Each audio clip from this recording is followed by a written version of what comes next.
Where did all the wolves on Fenris really go? Maybe we'll read this book and find out. Woof.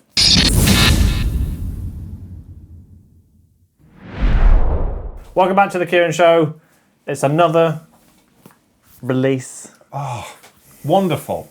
Truly wonderful. Thanks so much to Time to be alive. Thanks so much to Mr. James Workshop and Friends for sending us the brand new Space Wolf box set. Yes, we've been slowly beavering away, painting up things. There'll be a couple of bits of B-roll going over for the snazzy miniatures we painted. Indeed. But check in tomorrow for a full deep dive. A full hobby video about the Army box set, paint jobs. Because we sort of went from a...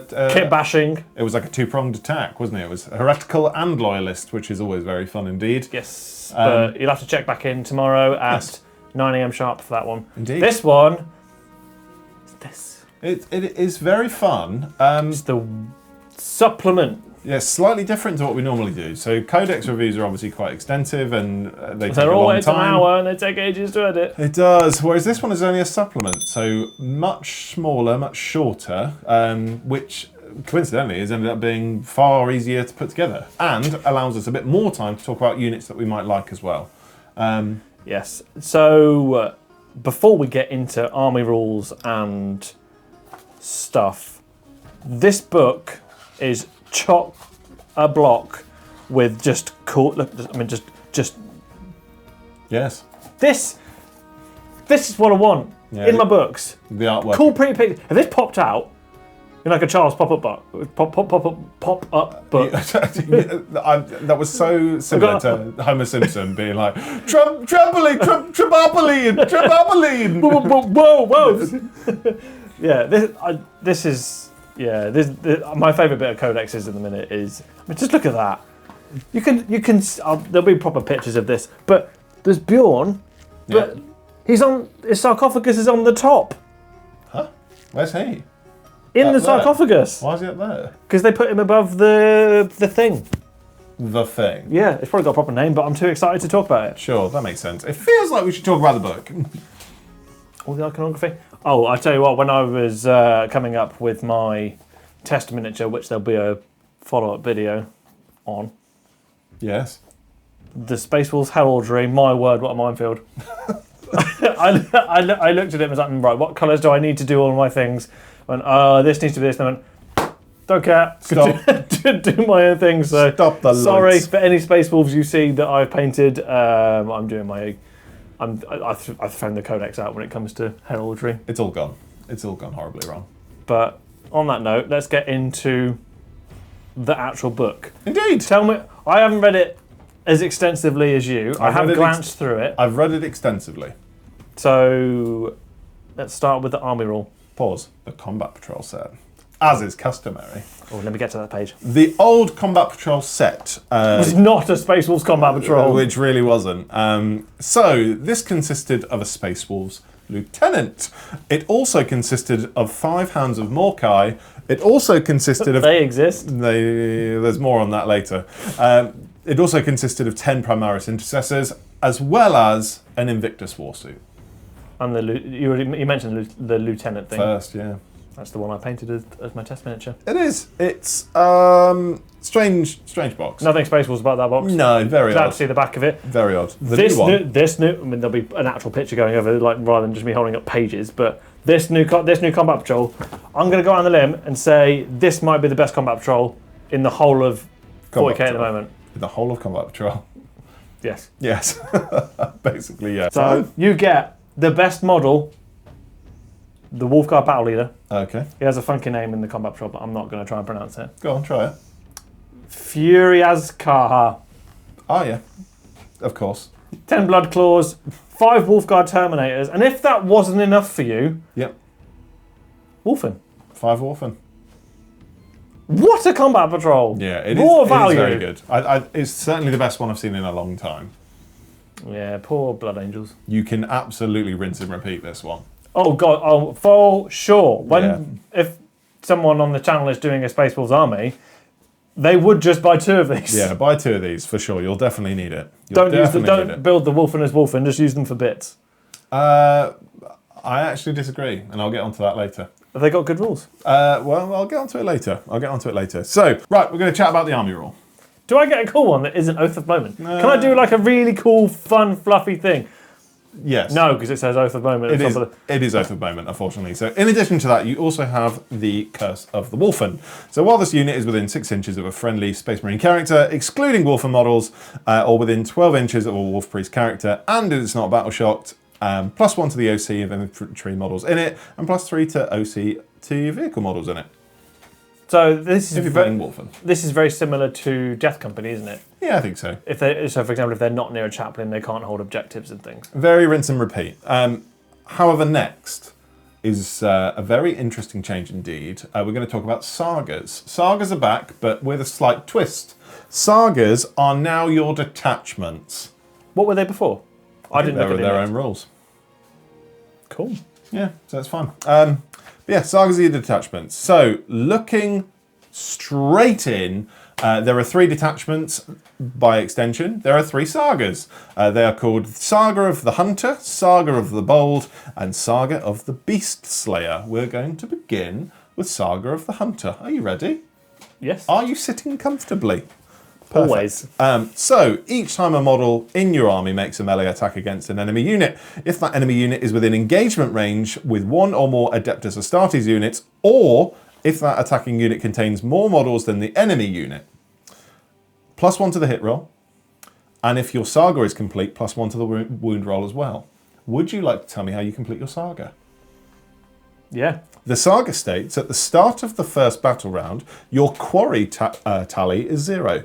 Each time an Adeptus Astartes unit fights, after all of those attacks have been resolved, +1 to your quarry total for each enemy unit destroyed by those attacks. There's a lot of words there, and there's a lot of words on the page. There are a lot of words. Can you dumb the words down in here so the words go in my brain? Sure. So the detachment rule for Saga of the Hunter. So each time a model in your army makes a melee attack against an enemy unit, if that enemy unit is within engagement range with 1 or more Adeptus Astartes units, so let's say it's 2 Adeptus Astartes units and 1 enemy unit, or alternatively, you have more models in your unit than the enemy does in theirs.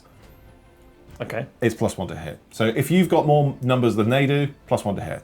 And what if my Saga is complete? If your Saga's complete, you also get +1 to the wound roll as well. Speaking of the Saga, so the tally is 0. Each time you destroy an enemy unit, it's +1 to that tally. Okay. In Strike Force, i.e. 2,000 points, you need to kill 3 units. So if I kill 3 things, Yep. Does it matter what they are? No, so long as it's an Adeptus Astartes unit destroying that unit, you should be fine. So you could just pick. So for example, if you came against like a Nurgle player and they took 3 units of Nurglings, Yep. you could be like, I'm going to kill the 3 units of Nurglings, and then you get your Saga. Yeah, effectively, yeah. It feels very situational. No. What if you No, that is totally wrong. It's not situational at all. The whole game is you'll be killing stuff. Yeah, but what if you come against knights?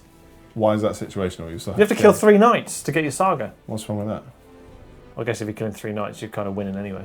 Yeah. And again, you're already getting +1 to hit if there are more of your units than there are of theirs. So, hilariously, against knights, this one is quite hard. Against knights, that's actually really good. Yeah, that's actually quite You just difficult. go, I've got 2 units. Well, two models. Well, still, 2 models to one of theirs, you're getting your inbuilt +1 to hit. No, I'm wrong. It's not hard, it's easy. Yeah, because you have more models than they do. So it's +1 to hit and then +1 to wound as well. If you kill 3 people, 3 units within the game. All right? What's your initial take on that detachment rule? I think this is the beige one. I think this is the super easy to follow. It's fluffy. No, it's not fluffy. It's just fine, basically. You're just running around killing stuff and getting better as you're doing it. So I did want to do this slightly differently to how we've done it normally. So I've also picked 2 of my favourite enhancements and 2 of my favourite strats. Are you ready to hear those? It's as if we've got extra time. We do have extra time. So your favourite enhancement to begin is called Feral Rage. So an Adeptus Astartes model only, you get +1 attack on melee weapons equipped by the bearer each time the bearer finishes a charge move, and then until the end of the turn, add an additional attack as well. If you charged. If you charge, +1 to attack. So I've come up with an example. So you know that brand new Wolfguard battle leader? The one I really like. Oh, indeed. And I've had dreams about. And you can give him a Thunder Hammer. Yeah. Oh, yeah. So if you give him +1 to attack base, and then when you charge, get another attack, In that instance, take it up to 7 attacks on the charge with dev wounds and sustained hits when he's leading a unit.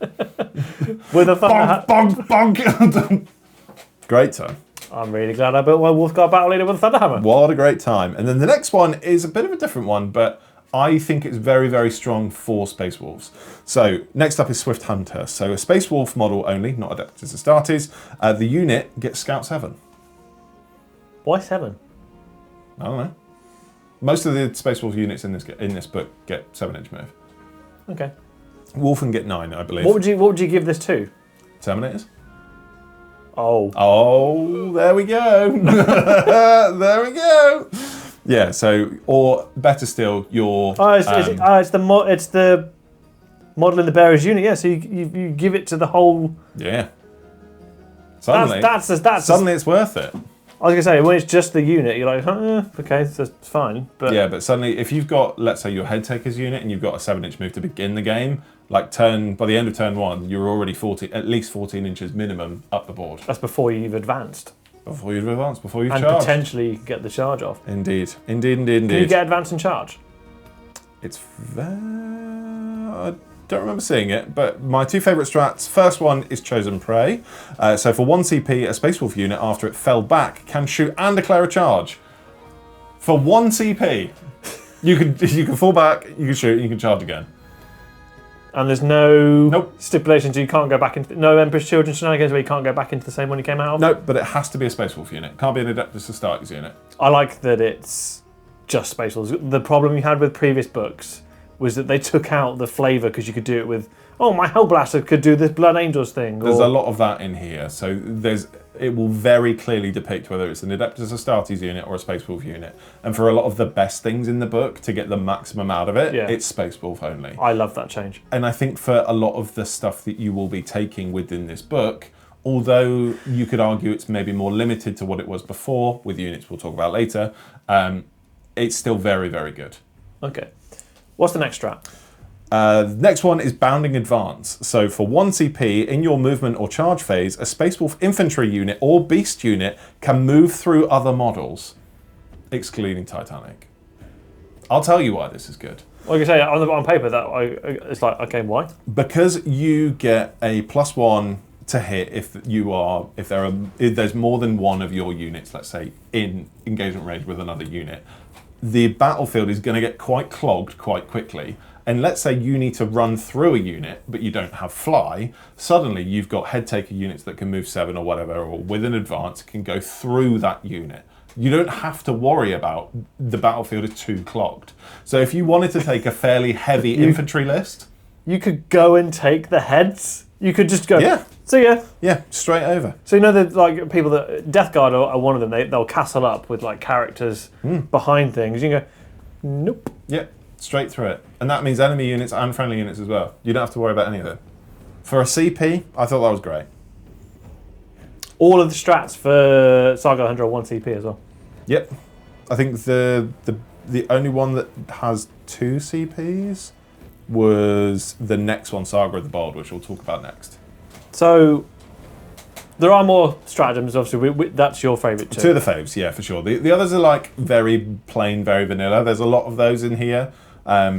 It's, again, like if you're wanting a run-of-the-mill Space Wolves list, or better still, something to start with, this is probably the one I'd choose. Okay. Just to get a real feel for all of your new lists, or all of your new models, the way that they operate, the way they synergize with one another. The enhancements are super easy to follow, and the strats are as well. So my initial... Great time.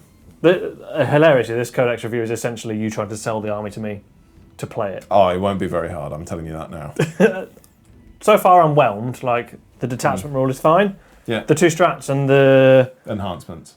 Very cool. Yeah. Yeah, they are cool. Are you saving the best for in a minute? Yeah, I'll be honest, when I first read these through, I was like, but then I really read them and I was like, okay. Right, tell me about the Saga of the Bold, people. Saga of the Bold. What's the detachment called? It's called Heroes All. Heroes All. What a name. What a name. Each time an Adeptus Astartes unit from your army is selected to shoot or fight, apply one of the following. So, option number 1. If your Saga's been completed, re-roll a hit, wound, or damage roll. Otherwise, a Space Wolf character may re-roll one of those mentioned. So until you've done the Saga, Yep. only the Space Wolf ones can do it. Only the Space Wolf character can re-roll either a hit, wound, or damage. But if you complete the Saga, anybody can do it. Anyone across the whole army. It's only once. No, and. So hit, wound, and damage.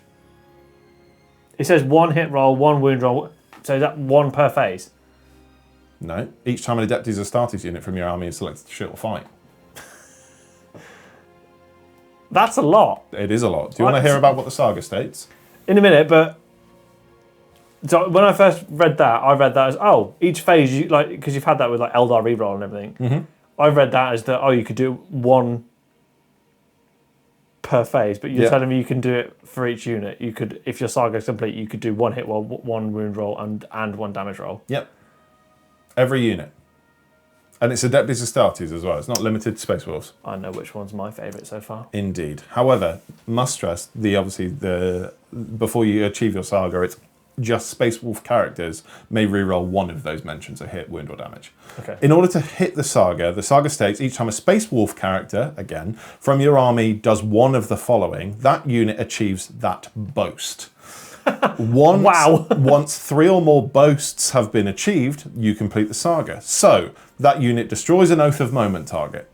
Pretty easy. That unit destroys an Oath of Moment target, then destroys your second Oath of Moment target.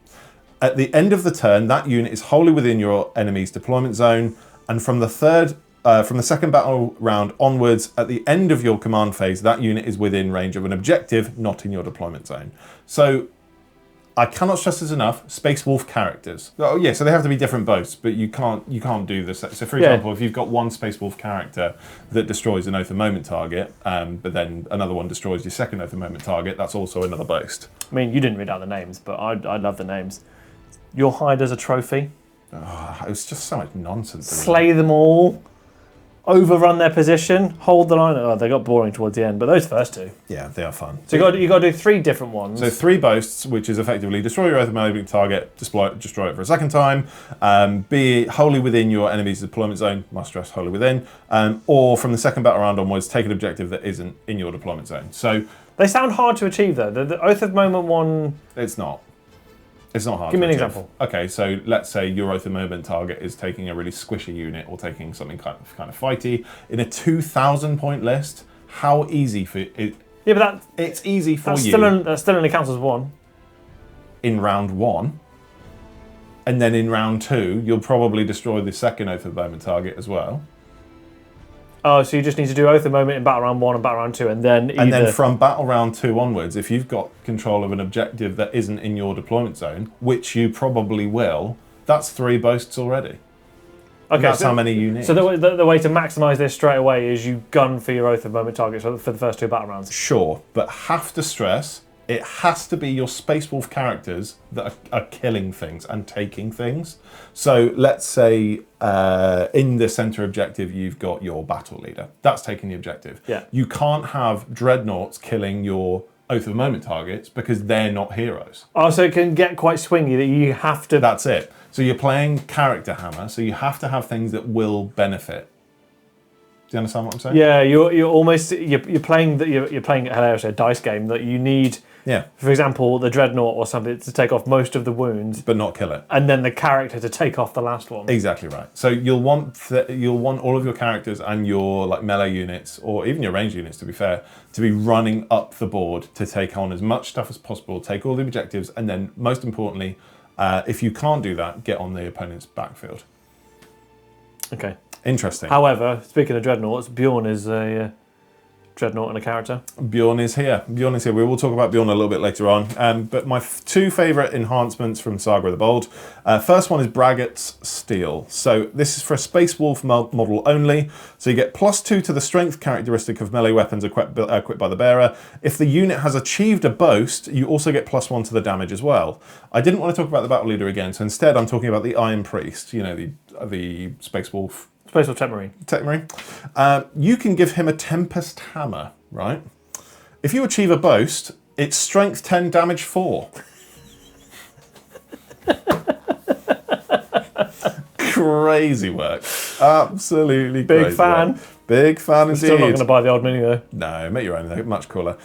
Next one is called Horde Slayer. This is for a Space Wolf model only. Love the name. Great name, great name. In the fight phase, if there are more enemy than friendly models in engagement range within 6 inches, +2 to the attack equipped by the bearer. If you've achieved a boast, +3 instead. Can you imagine? +3 attacks? If you've achieved the boast. So imagine a... that's the boast, not the Saga. Yeah. Yeah. That's disgusting. Crazy. Give me an example. Absolutely crazy. So let's say you've got... oh, goodness me. I am already lost. So your battle leader has got 5 attacks on his Thunderhammer. If you're surrounded by more enemy units than friendly, suddenly we're going up to 7 attacks. If you've achieved your boast because you've already killed an Earth Amendment target, no, scrap that. Let's give you 8 attacks with your Thunderhammer.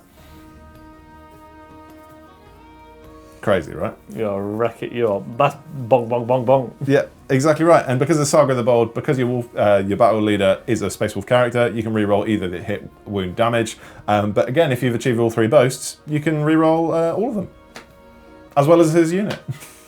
If they're still alive. Die!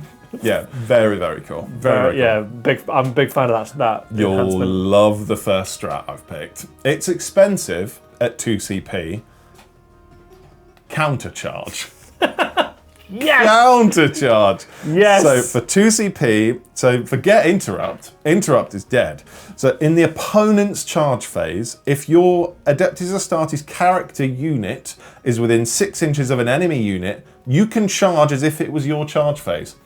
Doesn't even have to be the thing that charges you. If you're just within 6 of something, you could be like, 2 CP, I'm gonna charge. My time. In their charge phase.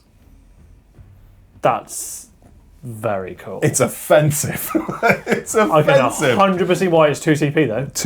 So 2 CP is heavy, but at the same time, like let's say situationally, you have a brick of Terminators currently sat on your center objective that has just been targeted by flawless blades. And then just behind those Terminators, you've got, let's say, your battle leader with his head takers unit.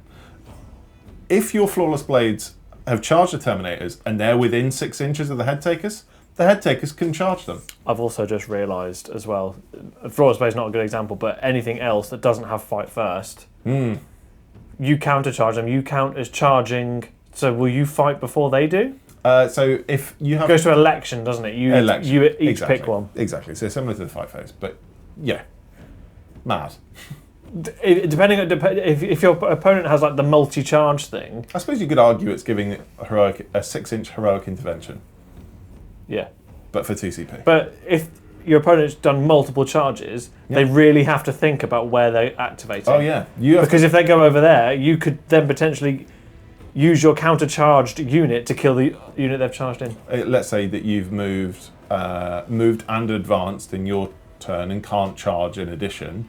You're 3 inch or 4 inches, let's say, out of the center of an objective, so aren't taking it. Let's say across the other side of the board, a lot of other charges are happening, and you're like, oh, I'm not going to take it, and you suddenly can spend 2 CP countercharge, steal an objective, and fight whatever's on the objective of the currently being taken by the enemy. It's heavy, but a deadly combo with this, if you've got 4 CP, countercharge and an interrupt, you go, where are you going? Yeah, I've got full control. Because if you attack me over here, I'll kill you in that combat. And again, if you have achieved your Saga, you've got an entire unit, reroll, hit, wound, and damage. Oh, this one's obviously fun. like single rolls. This is just hero. This is it's the Hero new Hammer. version of Hero Hammer. It's Hero Hammer for sure. And then Give me another strat. My second favourite strat is Birth of a Saga. Your eyes lit up. You're just like, wow. Chef's kiss for this detachment. My word. Birth of a Saga. So for 1 CP, in your command phase, you can select a Wolfguard head taker or a Wolfguard Terminator pack leader until your next command phase. The Saga of the Bold rule. So reroll 1 of each dice. So you can make them a character for 1 turn. I really like that. It's great. Do you know what's even cooler is if you're a hobbyist, if you spend time making like an individual Terminator captain essentially. You can make them a character. Yeah. You could. I'll tell you what's now back in nameplates. Yeah. I mean, yeah. Nameplates. In a big way. So for 1 CP, I've got nerd bumps. I've got nerd bumps. Yeah. As soon as I read Birth of a Saga, I was like, Kieran is going to love this. Yeah. Are you inspired? What's a blood angel? Yeah. Yeah. So what's your thoughts on Saga of the Bold? Love this. Yeah. Yeah. I I thought believe. I don't know whether it's got a competitive edge. I don't care. This is just. I don't think it's got competitive. I think you could, because you can reroll a single hit, single wound, or single damage for a unit. I don't think it's that strong, but I do think it's good. This detachment for me is the fact that I can kit bash my own character, and then actually Just having them lead like Terminator or head taker unit, and actually make them a character. Yeah. For a single CP as well, I thought was great. Also, it's just like the coolest CP name ever. Birth of a Saga. Great. So This great. might be. I don't know whether this takes my favourite strat of all time before this was the one where you could give all your Death Company Marines hazardous, because it was just funny. Like you used to come to the Black Rage and you just go mental. This is really cool. Yeah. More of this, like just the ability to make something a character. I mean, it's only for a turn, but still. Doesn't matter. I'm spending this CP every time, even if I don't need it. You're a character now. Give me my nameplate. I don't need any more detachments. Would you like to talk about the last detachment? No, I've got all I need. Well, the last one is Saga of the Beastslayer. Okay. So within the pictures on this one is mainly Wolfen and Thunderwolf cavalry. Obviously, it's mainly your old like Cheeks models that they're trying to ship here, but I thought this is a real sleeper. Is this your favourite? I don't know. Maybe actually, because it's sort of like. Let's talk about it. So each time an Adeptus Astartes model from your army makes an attack, if that attack targets a character, monster, or vehicle unit, or your saga is complete, that attack gets lethal hits.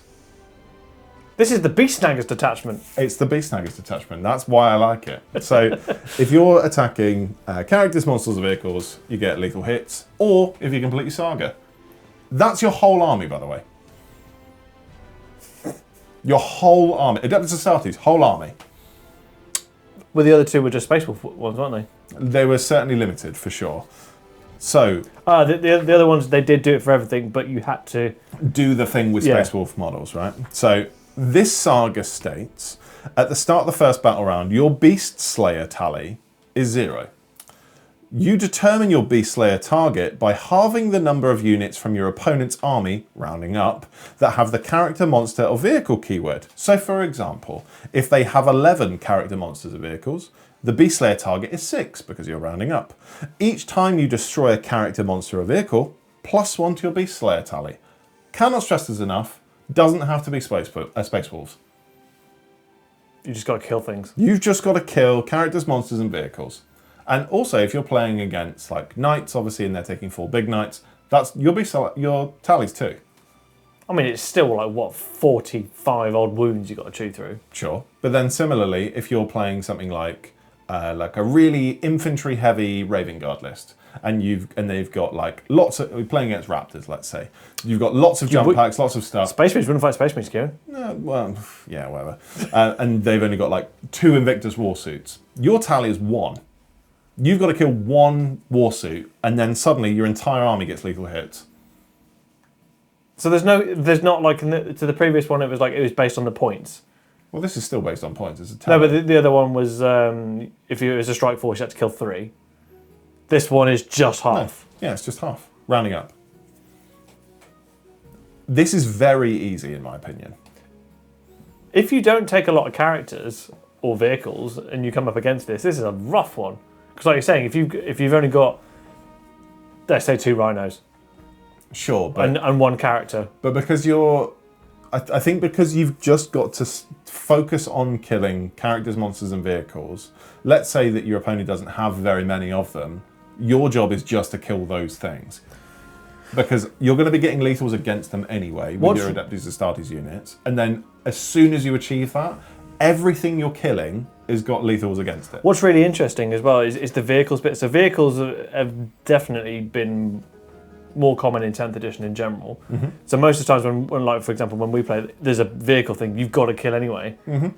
Which at the start of most battles, that's your target anyway. Yeah. You know, you come up against a Land Raider, you want to get rid of the las cannons. Yeah, and now if you're, let's say you've got, as a Space Wolf player, you've got Land Raiders or Gladiators or whatever the party bus is with all those guns on it. If you're targeting another tank, you've just got inbuilt lethals against it. And as a Tau player that plays the Farsight detachment that has lethal hits, it's unmatched. So if I want to beat you with my Space Force army I don't have anymore, Yeah, sure. take this one. Yeah, well, absolutely. I mean, your tally will be a lot higher because most of my thing is vehicles with Tau, but yes.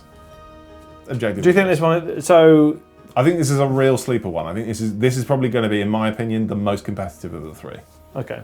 Give me the enhancements and strats. Are there cool ones? So, in my opinion, yes. So, two favourite enhancements. First one is super cool. Wolf Touched. Wow. So, a Space Wolf model only. So, you get +2 to the movement, and that model can be attached to a Wolfen unit. Stop.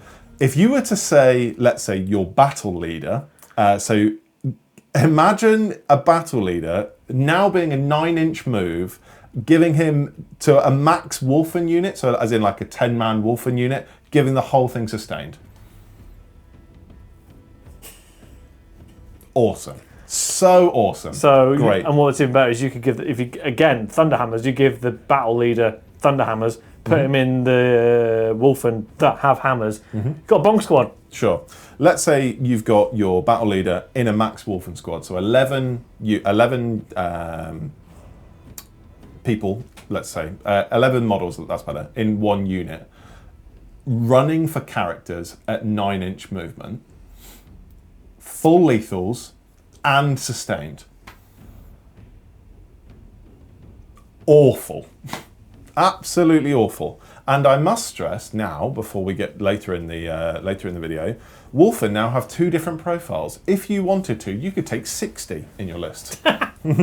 Please. Before we move on, so lethals is from the detachment rule. Yep. And the sustained in your example would be from the battle leader. So correct? the battle leader gives its unit its leading sustained hits, yeah. So if you were to give a maxed out battle leader to a Wolfen unit of 10-man unit, if you were attacking monsters, characters, vehicles, whatever, yeah, you get lethals and sustained. Big fan. Gross. Big fan. Next up is also a very cool enhancement, Helm of the Beastslayer. I swear to God, whenever the writers like with this book, they're like, we need a good name. They've got favourites for sure. They look at the space for yeah. I tell you what, they've seen all of the memes online for Vashtor's hammer, and they've gone right. Never again. Let's fix that now. So this enhancement is called Helm of the Beastslayer. So this is an Adeptus Astartes model only. So each time an enemy character, monster, or vehicle unit targets the bearer's unit, -1 to AP of all attacks. All attacks. So every attack is -1 AP. Targeting that unit, yeah. So let's say you gave it to, I know it says Adeptus Astartes. Let's stick with Adeptus Astartes. Let's say your Blade Guard captain.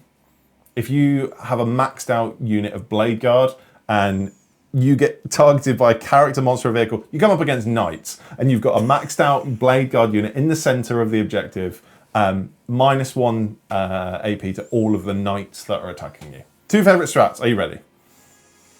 I don't think I can take much more. It's a lot. So the first one I thought was quite fun, and again, similar to Heresy. This one's called Pinning Fire. I was going to say, those are words we've heard before. Yeah, pinning, haven't heard this in a while. So for 1 CP, shoot a character, monster, or vehicle unit, and they are pinned.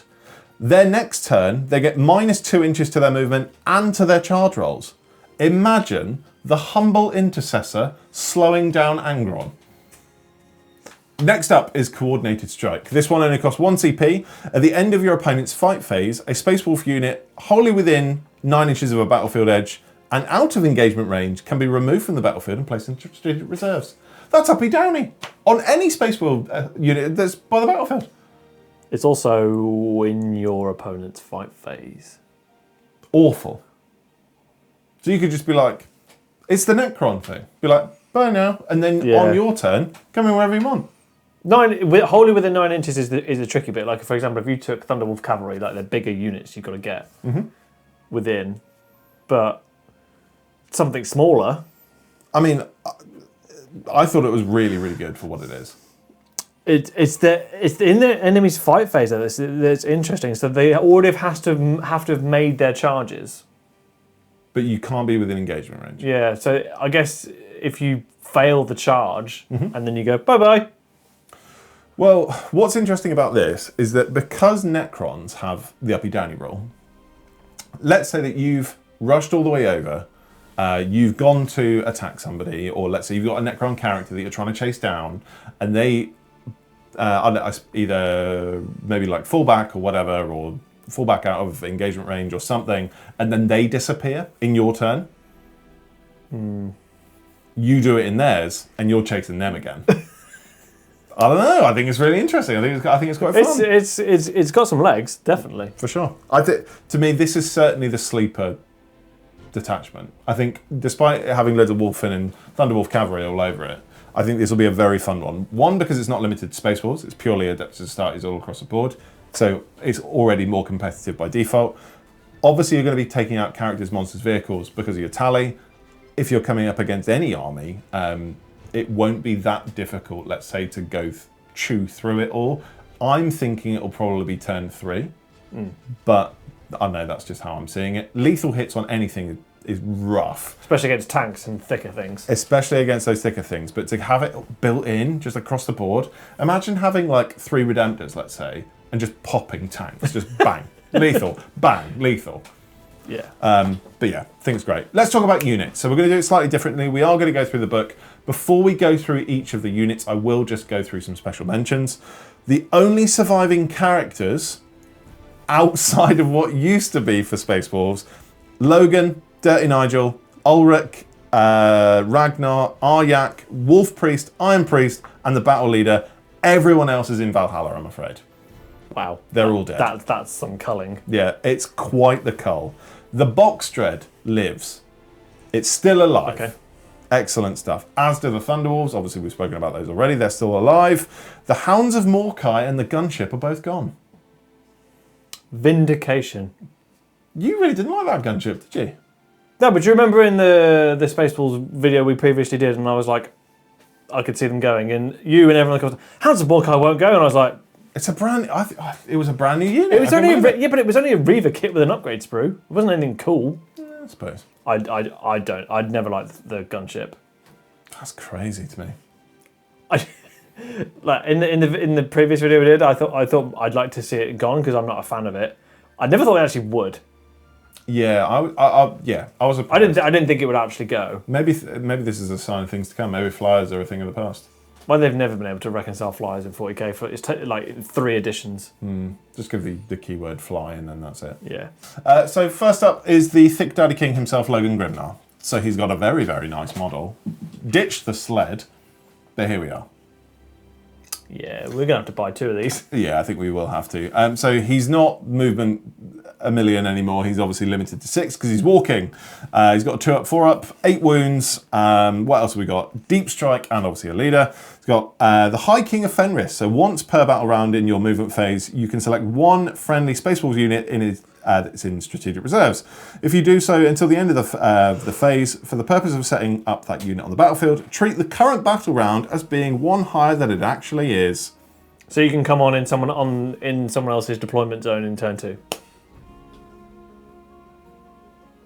Because that's turn 3. Yeah, no, you are absolutely right. That's grim. No, that's grim. So you put... Is it only 1 unit? Once per battle round as well. So in your movement, yeah, so select a friendly Space Wolf unit. So you I don't know what you do it with. Someone that's far more competitively minded would pick the right unit. But for example, just imagine you leave a Redemptor Dreadnought in strategic reserves. You can walk on into the enemy deployment zone in turn 2. That is grim. No. Awful. Or you do what your combo was from earlier, which is if you maxed out 10 Wolfen with a Wolfguard Battle Leader, in that other detachment, and you could So, walk on. I don't know whether you'd want to do that because it's got scout, because it gives them scout as well. Okay. Yeah, Wolfen got the built in, I think. So maybe not, but What else has he got? What else has What's he Cold Helbrecht got? so Cold Helbrecht. So Guile of the Wolf is his aura. So each time your opponent targets a unit from your army with a stratagem, if that unit is within 12 inches of this model, increase the cost of that use of the stratagem by 1. Oh, that's horrible. Oh, you want to interrupt while you're within 12 inches of Logan Grimnar? No, 3 CP, please. Not a fan of that rule. I don't. My problem with Warhammer sometimes is that when things have rules that stop you doing your things, don't like that rule. Well, it doesn't stop it. It kind of does. Like you. Again, strats are made to be. I don't know. I think that's like, fine. When you've already got, it feels bad. Like when you've already got that, I'm already spending this finite amount of points I've had, and you go, no. This guy's not hard to kill though. Like obviously you can put him in like Wolfguard Terminator unit, fine. Oh, he's only 8 wounds, isn't he? Yeah, 5 toughness, 2 up, 4 up, 8 wounds. He's not hard to kill. Well, he's only essentially just a Space Wolf Terminator. Sure. So I'm sure you'll want to talk about his axe, the Axe Morkai, which is very cool. His strike, strength 8. You mean it's not just Logan's axe? It's not just Logan's axe. For the strike, 6 attacks, 2 up, strength 8, AP -2, 3 damage. And then sweep, 10 attacks, 2 up, strength 6, -2 damage, -2 AP, 1 damage. And then obviously you've got Tirnak and Fenrir, which are his wolves. They get extra attacks, 6 attacks, strength 5, AP 1, damage 1. Yeah, it's fine. He's not a beat stick then. No, for an epic hero, I think he's fine. I think the opportunity to bring in something from turn 2 in your opponent's deployment zone is gross. Next up, Dirty Nigel. Nigel the Stormcaller. Dirty Nigel the Nigel Stormcaller. Rainmaker. So 7-inch move. Here we go again. So yeah, 3 up, 4 up, 4 wounds. Not really a lot's happening with this. He's got some psychic attacks, either a D6 damage 1 or 2d6 damage 1. Second one has hazardous and sustained hits 2, which is obviously quite potent. Staff of the Stormcaller, psychic sustained hits 2 at 4 attacks, D3 damage. Again, fine. You can put him in Blood Claws, Grey Hunters, and Wolfguard Head Takers as well. Fascinating indeed. His abilities: Windwalker. So while this model is leading a unit, ranged weapons equipped by the models in that unit have the Assault ability, and each time that unit advances, do not make an advance roll. Instead, until the end of the phase, add 6 inches to the move of the models in this unit. Yeah, and then next up he's got Tempest Wrath, which is a psychic ability. In your shooting phase after this model unit is shot, select 1 enemy unit, excluding monsters or vehicles, hit by 1 or more of those attacks made with this model's living lightning weapon. Until the start of your next turn, that enemy unit is storm racked. Very interesting. While a unit is storm racked, subtract 6 inches from the range characteristic of a ranged weapon equipped by models in that unit to a minimum of 12. Woof. -6 from range is disgusting. Yeah. Yeah, it's really not fun, that. Really not fun. Thoughts on Dirty Nigel? It's okay. I think the whole thing screams mid to me. The -6 range is that's dirty. Is the neat little party trick.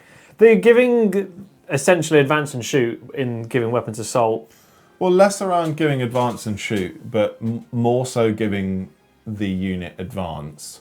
If you were to put him in a unit of Blood Claws or Head Takers, you're giving them instantly, obviously it means you can't charge, but you give them an inbuilt 13-inch move.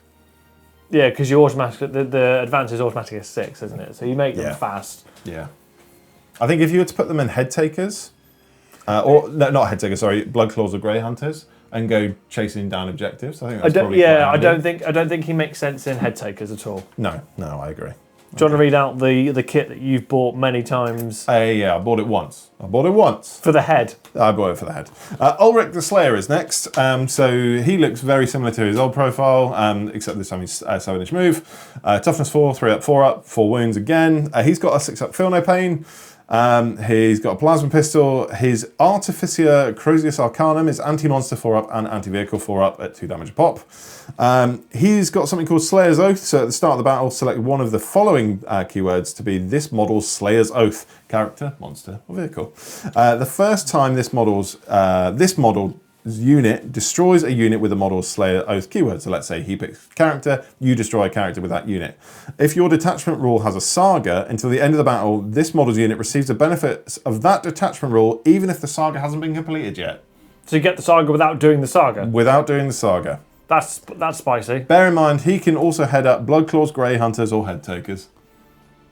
That making the Saga as if it had happened is a spicy one. It's very good. Especially if you put that in the Saga of the Bold, where you can re-roll one of everything. Yeah, one of everything. And then next up, he's got Oathbound. So while this model is leading a unit, each time a model in that unit makes a melee attack, +1 to the hit roll. If that attack targets a unit that has this model's Slayer's Oath keyword, as in what we just mentioned, +1 to the wound as well. He's quite nasty then. He seems quite good. Next up is Bjorn the Fell-Handed. Oh dearie me, we're going back in time. Back in time. So movement 9 inches, 2 up, 5 up, toughness 9, 8 wounds. He's a dreadnought, whatever. Assault cannon, heavy flamer.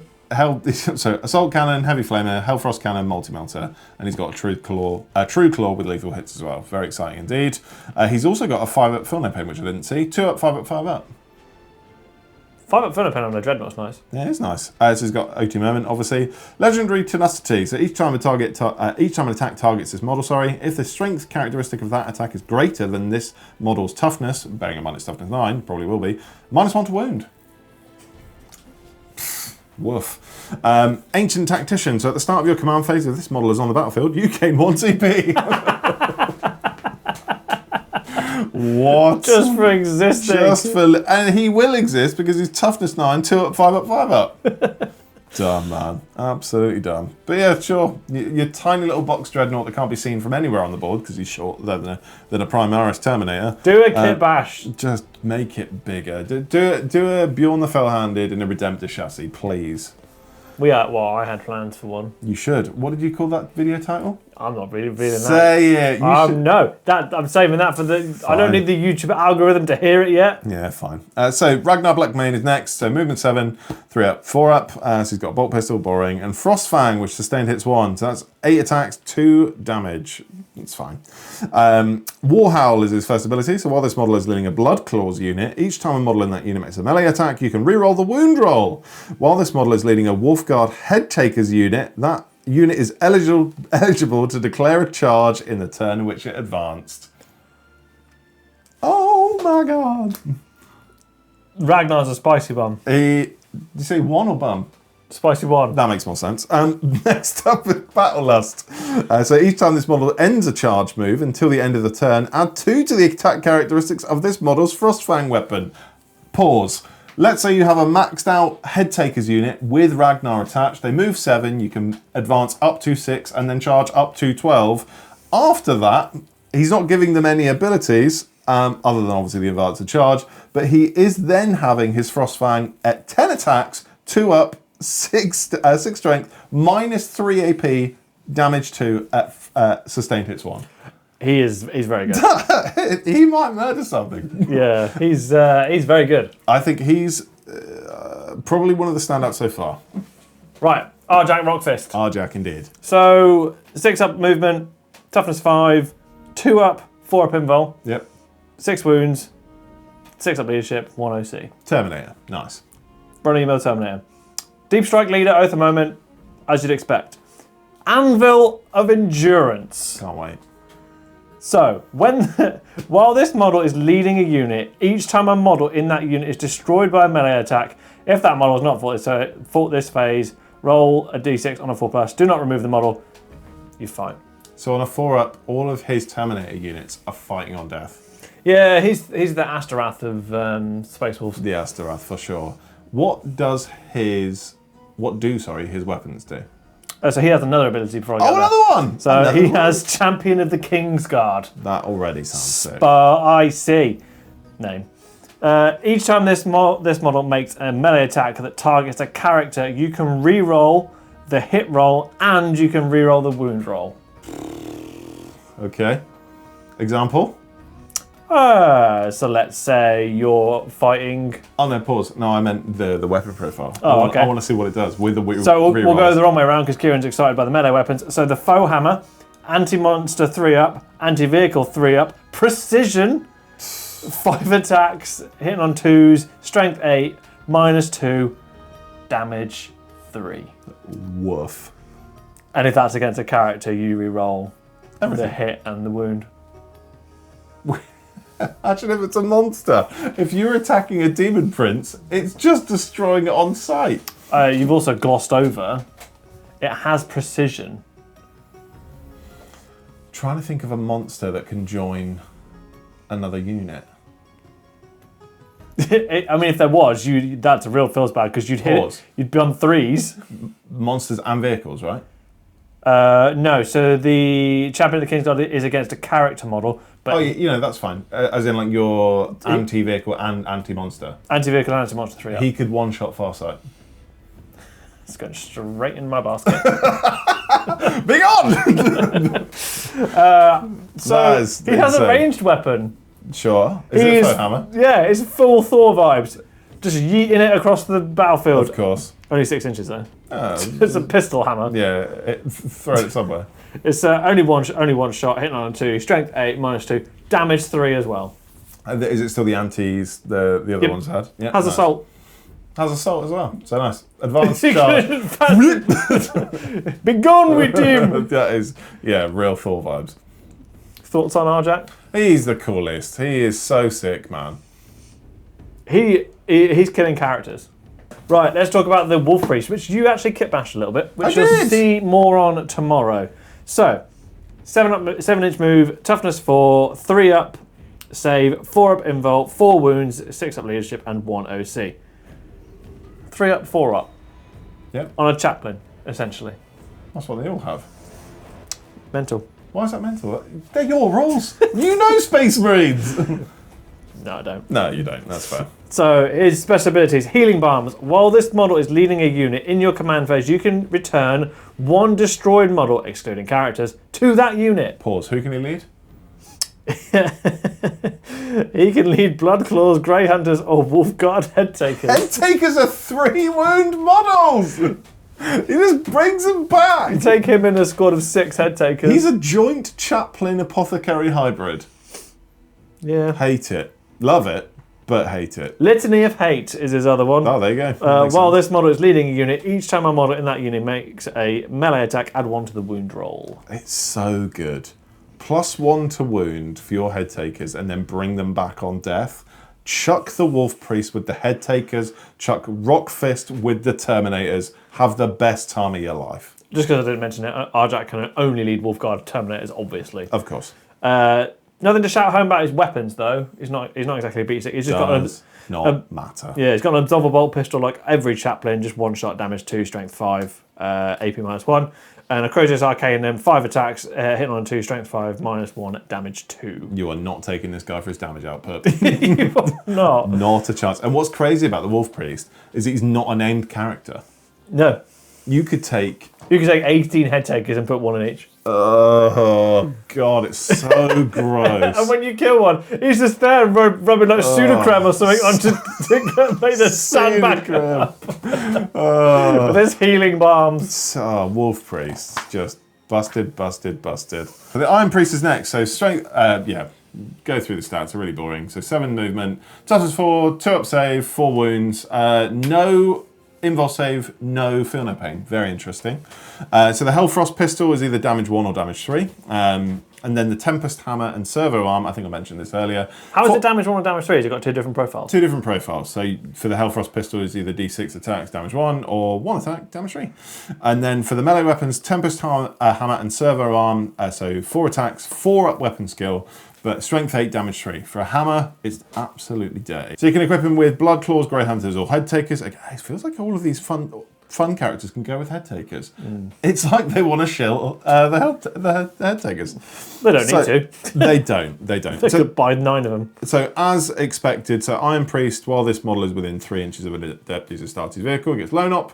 That's fine. There isn't anybody else you'd want him with. So Gift of the Iron Wolf. So in your command phase, you can select 1 friendly Adeptus Astartes vehicle model within 3 inches and give that D3 lost wounds. And until the next command phase, a ranged weapon equipped by that model have rapid fire 1. trying to think of a plasma incinerator on a Redemptor with rapid fire 1. Absolutely disgusting. Judgment of the Omnissiah is next. So each time this model makes an attack that targets an enemy unit within engagement range of one or more friendly adapted started vehicle units, you can reroll the wound roll as well. Rerolling wounds on a strength 8 damage 3 weapon. Bonk. Battle leader! Here's my boy. This miniature is unreal. I had dreams about this miniature. I dream of him. Don't even care. Put that on the internet. So, 7-inch move again on the Wolfguard Battle Leader. Toughness 4, 3 up, 4 up on the Involt. 5 wounds, which I thought was quite good. Yeah, it's fine. 6 up leadership, 1 OC. He can lead Bloodclaws, Grey Hunters, or Wolfguard Head Takers. Oh, there's a theme here. So he's got 2 abilities. First one, Tempered Ferocity. Ferocity. While this model is leading a unit, weapons equipped by this model have sustained 1. Great time.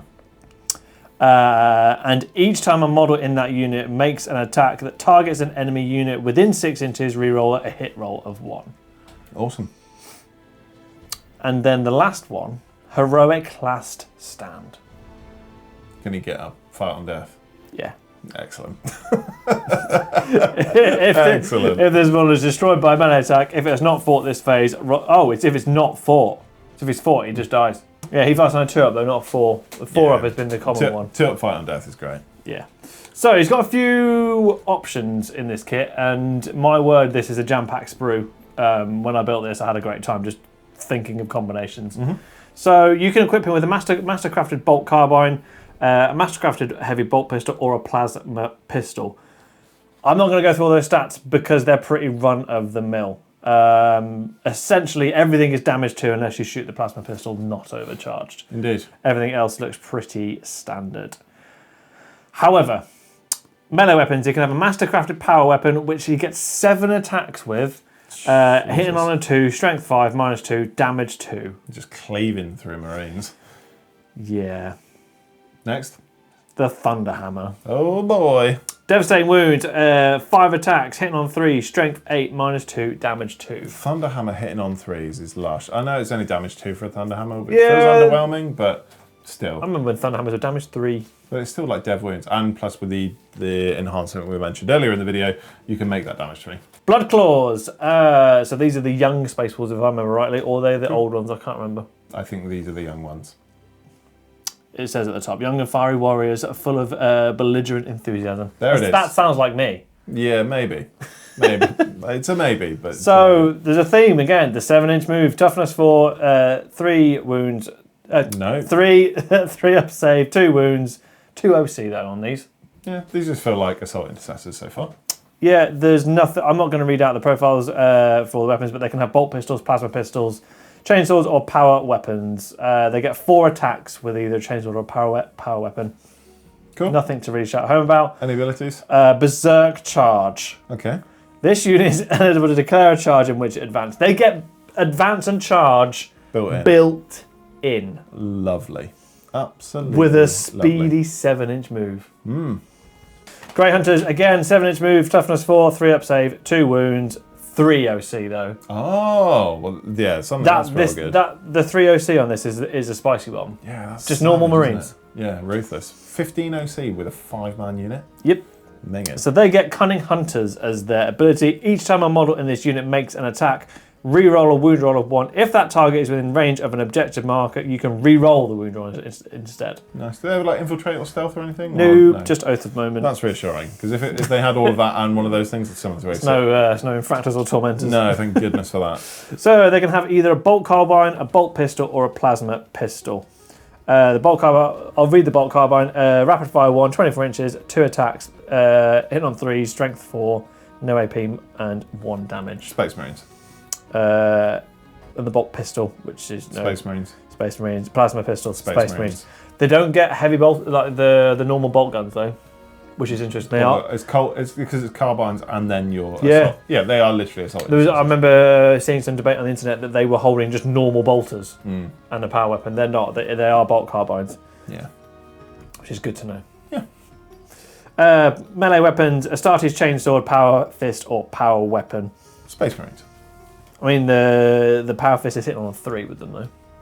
What happened to Power Fist and Thunderhammers? Why are suddenly they're The 3 up? Yeah. I always used to thought it was at the detriment of taking a heavier weapon, is it was 4 up. I don't know when that It's changed. like the Lord Exultant that's hitting you with the Power Fist on a 2-up, isn't it? Please don't. Next up is everybody's new favourite unit. Yeah, I'll say. It's the Wolf Guard Blade Guard. Yeah, these are going to sell like hotcakes. I know they will. So there's two different stats here because the wolves have their own thing. Okay. So 7-inch move, toughness 4, 3-up save, and 3 wounds and 1 OC on the head takers. No feel, no pain.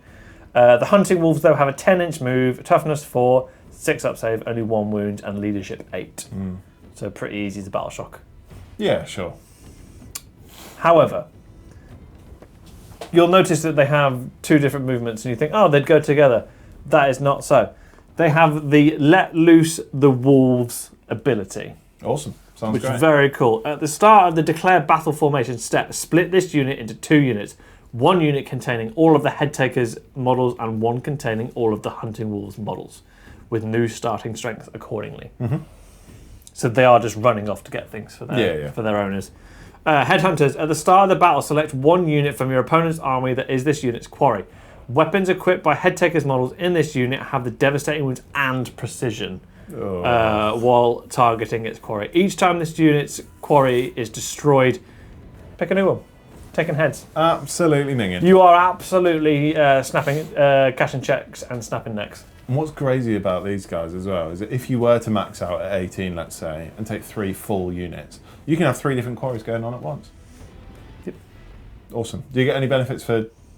Hunting hounds is the next one. Okay, cool. So this is what the wolves do.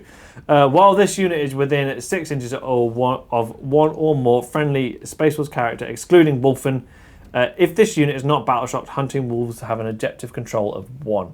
Yeah, to be honest, I think it's worth taking the wolves just because. Yeah, I, just for 20 points. Just for that one time you want to move slightly off an objective and you want to hold it. Yeah, exactly. And I think if you were to max out with head takers, I'd probably even say 2 with wolves, 1 without. Yeah. Range weapons, nothing to shout home about. Heavy bolt pistol, Space Marines, normal. Mastercrafted power weapon, 4 attacks, hitting on 3s, strength 5, -2, damage 2. Okay, so that's like Blade Guard. Fine. However, okay, the paired mastercrafted power weapons. So this is interesting. This is when you give them the axe and the sword. Yeah. So you get 6 attacks, hitting on 3, strength 5, -2, damage 2. Is it twin linked or not? No. Okay. Teeth and claws, this will be on the wolves, so this is just 3 attacks, hitting on 4, strength 4, 1 damage. If you do give them the storm shield, you do get a 4-up invul. I think I'd rather ditch the 2 attacks for a 4-up invul. 4 invul, 9. The paired ones, although they look really cool, I think the shields look cooler personally, but then I like Blade Guard. The 4-up invul, like you're saying, if it was double the attack, so for example, if it was you had 8 attacks, like you've got full use of both weapons, then I think it's a bit more swingy. I think I'd probably argue to have the Wolf Priest with a 6-man unit without wolves to just keep bringing them back and give them the shields, and then almost like releasing the floodgates and having Ragnar Blackmane with a full unit of 6 with akimbo weapons and wolves to run through and just annihilate everything in their path. That would be really sweet. We'll make a Space Marine player out of you yet. It's just run and gun. You can do the next 2. Thunderwolf Cavalry.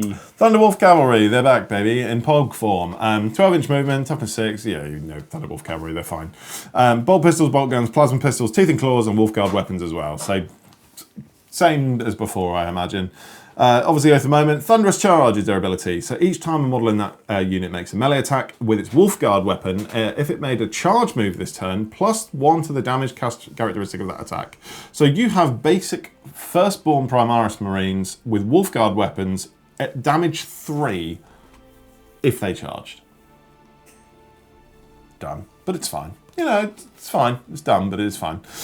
Next up is the Wolfguard Terminators. So sort of run-of-the-mill Terminators. 6-inch move now. Strange, but 6-inch move. T5, 2 up, 4 up, 3 wounds, 6 up save, 6 up leadership, pardon me, and then an OC 1. So with a ranged weapon, you can get Assault Cannon with dead wounds, attack 6, and then damage 1. Or Storm Bolters, we obviously know all about that. For your melee weapons, you get Mastercrafted Power Weapons, know all about that. Power Fists, know all about that too. The Relic Great Axe for your champion, as I believe it. No, pardon me, they're called the Pack Leader. So the Relic Great Axe has dev wounds, 3 attacks, strength 7, AP -2, damage 3. Lovely stuff. Or you can take the Twin Lightning Claws, which is twin linked at 6 attacks, 3 up, strength 5, damage 1. So there's like your horde, your horde effectively. So they get deep strike at the moment. Obviously, they've also got rugged resilience. So each time an attack targets this unit, if the strength characteristic of that attack is greater than the toughness characteristic of the attack, subtract 1 from the wound roll. Very good. Very good. -1 to wound if you're getting attacked by, like, I don't know, las cannons or anything like that sort of stuff. Crazy work. And of course, you can give them Storm Shield to give them wound characteristics of 4. So no additional invul saves because they've already got a built-in 4-up invul, but you can get rid of their ranged weapon in place of an extra wound. And 4 wound Terminators, minging. Yeah, unpleasant. Don't forget, if you were to partner them with Aryak Rockfist. Yes.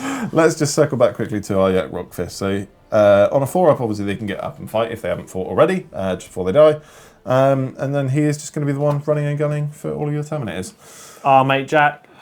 Our mate Jack. Jesus Christ. What else have we got left? 6. If I do the boring Wolfen ones and then you do the dreads, finish. Cool. Lovely Bring stuff. us home. Fenrism Walls, we know all about them because we just spoke about them a second ago. Predatory Instinct, so once per turn when an enemy unit ends a normal, advance, or fallback move within 9 inches of that unit, it can make a normal normal move up to D6. So, let's say you have an enemy unit that just appears within 9 inches of the Fenrisian Walls. You can be like, bye-bye, and then run away D6 inches. Hunting Hounds is next, so while this character is within 6 inches of, or more with a... Hang on, have we already done this? Yeah, we've already done same rules you had for the head before. takers. You can hold an objective if you're within 6 inches of a character. Next up, Wolfen. I've got 2 different profiles. One is Wolfen, the other one is Wolfen with Storm Shield. What's the difference, Kieran? So Wolfen, that don't have Storm Shield, they've got the Storm Frag auto launcher. Boring. Wolfen weapons have got sustained hits 1. They already get 3 attacks at strength 5, damage 2. Pretty spicy. Pretty spicy indeed. So they've got the Curse of the Wolf, and obviously we mentioned that at the beginning. Savage Frenzy is their ability. So each time an enemy unit, excluding monsters and vehicles, within engagement range of this unit falls back, all models in that enemy unit must take a Desperate Escape test. When doing so, if that enemy unit is battle shocked, subtract 1 from each of those tests. Pretty good. So just making them die trying to escape from them is awful. Yes. Next up is Wolfen with Storm Shields. God, it's so hard to say. 9 inches, 6 toughness, 4 up, 2 wounds, leadership, 7 up, and then 0 OC. So you're essentially getting the 4-up involved from the Storm Shields here, not the extra wound.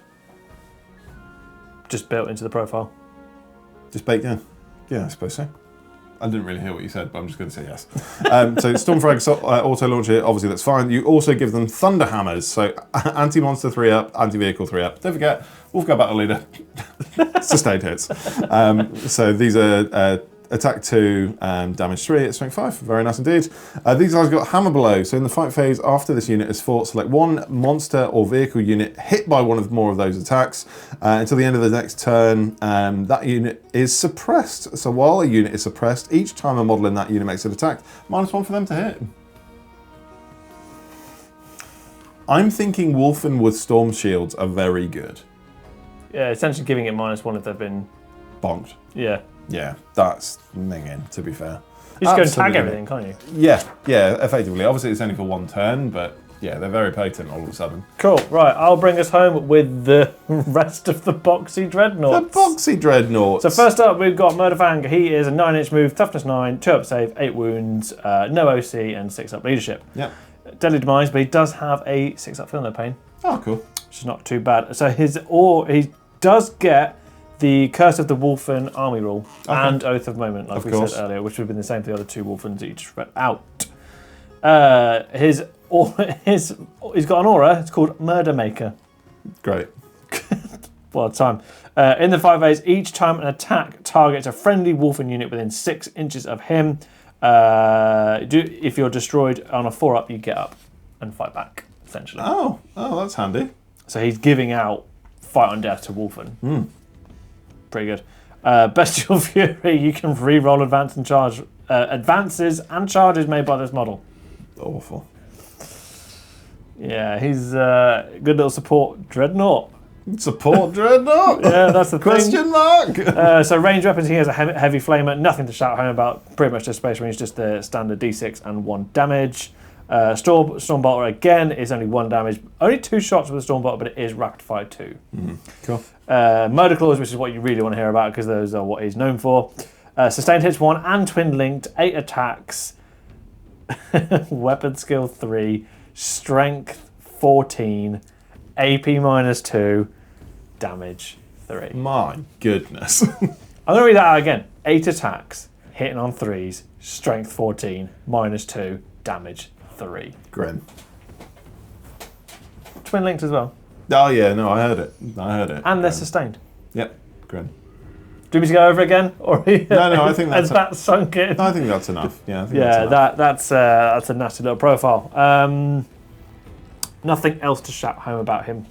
He's pretty good. Next up is a Wolfen Dreadnought, which doesn't have a picture in the book still. No, All these it's years, fine. they still haven't got one page Well, to put in the artwork. it's Murderfang, but just a different one, isn't it? Yeah. Really? So essentially, he has the Wolfen Dreadnought has the same profile as Murderfang, 992860. Fine.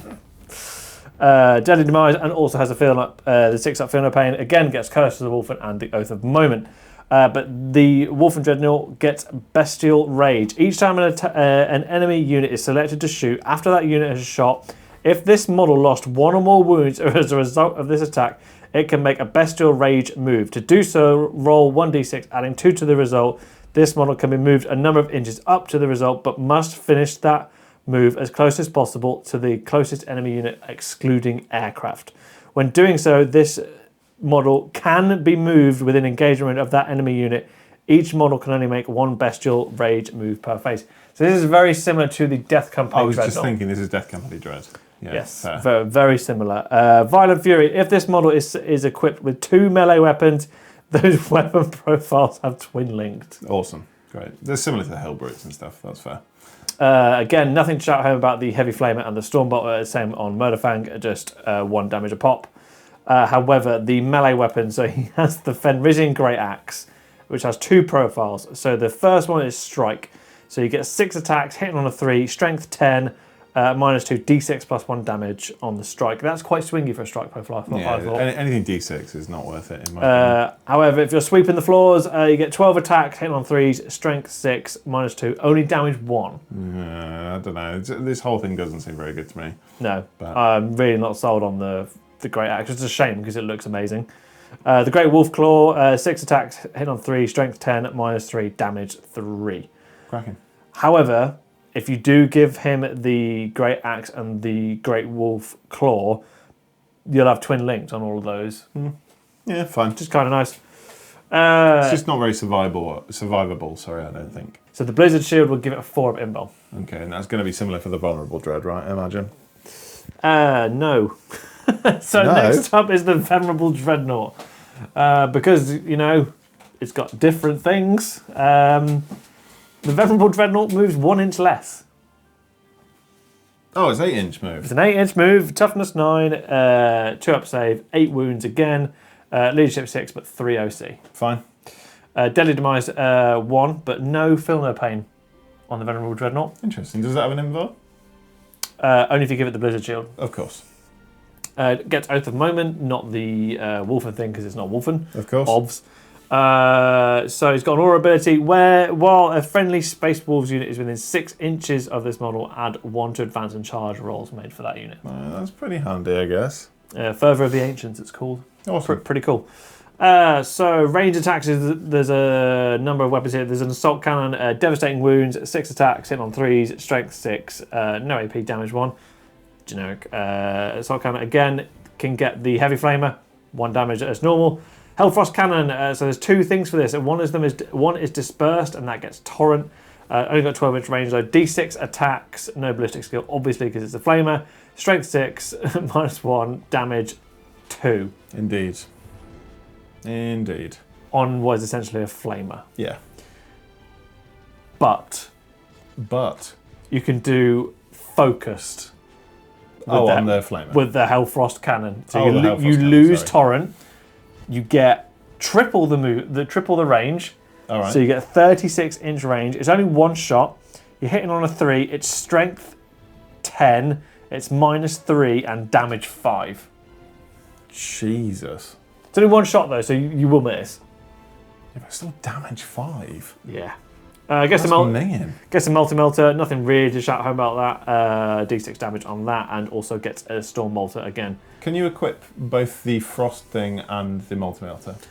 We'll get to that because the war gear options, there's a lot of words there and I haven't read them yet. Okay. So, next up is the melee weapons. Dreadnought combat weapon. Pretty boring. 5 attacks, hit on 3, strength 12, -2, damage 3. And then it gets the Fenrising Great Axe, similar to the Wolfen Dreadnought. Gets literally the same. Yeah. There is no difference. Still very swingy, not a lot to shout home about the Great Axe. So the war gear options. This model's assault cannon can be replaced with one of the following: Hellfrost cannon or multi-melter, and then you can replace the storm bolter with the heavy flamer.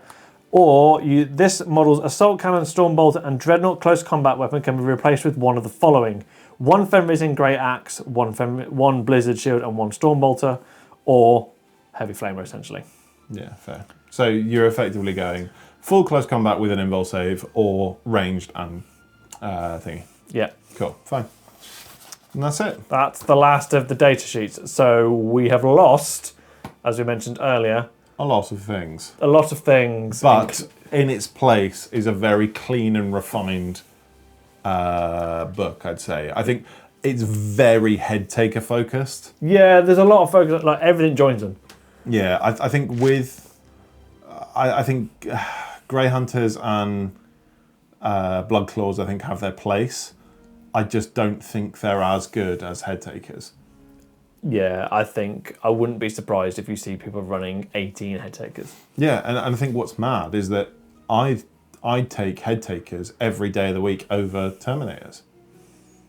Every day of the week. Mm.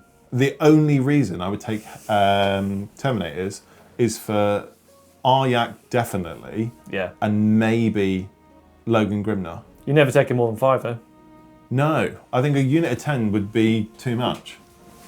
Especially if you put a brick of 6. If you run 2 bricks of 6 head takers, so 12 total. One of them with Ragnar, one of them with a Wolf Priest, or both of them with a Wolf Priest if you want to get spicy. I really like it. You really like it. This feels like army number 5. Shut up. No, I don't need any more Space Marine armies in my life. It's very fun. I'd love to play it, and I'd also love to play against it. Like if someone ran Saga of the Bold. Yeah. Just against seeing all them, those character units. Yeah, just seeing them make their own characters, just having a vibe, and I'm just sat there with my sanguinary guard that don't have wings. Mm. Yeah. Woof, definitely. Woof indeed. How does it feel for you as our resident Chaos fan?